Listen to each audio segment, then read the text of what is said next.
గృహహింస కేస్ పెట్టారు, లేతే ఇబ్బంది పెట్టారంటే వీళ్ళందరూ కలిపి ఒక జాయింట్ ఫ్యామిలీగా ఉన్నారు అలా అనుకుందాం. కూడా కాదమ్మ, ఎలా పెడుతున్నారంటే పని కట్టుకొని రోజు పొద్దున 6 గంటలకు వచ్చి నన్ను నెత్తి మీద కొట్టిపోతున్నావు మా అత్త.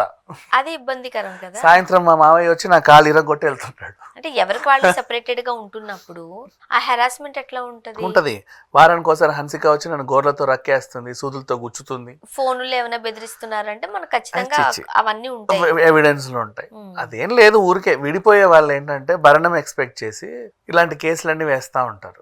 ఒకవేళ ఈ అమ్మాయి కూడా ఇప్పుడు మన ముస్కాన్ కూడా నిజంగా హింసపడి ఉంటే అట్లీస్ట్ ధనుశ్రీని ఒక ఎగ్జాంపుల్గా తీసుకొని, లేదా నరేష్ మల్లీపల్లి ఒక ఎగ్జాంపుల్గా తీసుకొని, నువ్వు ఏదైనా చిన్న ఆల్బమో లేక సినిమానో తీయి, అప్పుడు అర్థమైంది మాకు ఏం చేసావనేది. నువ్వు ఊరికే చెప్తున్నావు, అది నిజమో కాదో తెలియట్లా.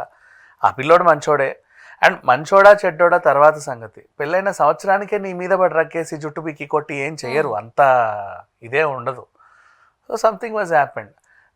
నీకు నచ్చంది ఏదో అక్కడ చేయమంటున్నారు, అది నీకు నచ్చలేదు, నువ్వు వెళ్ళిపోవాలనుకున్నావు, వాళ్ళ మీద నిందలేసిపోతున్నావు.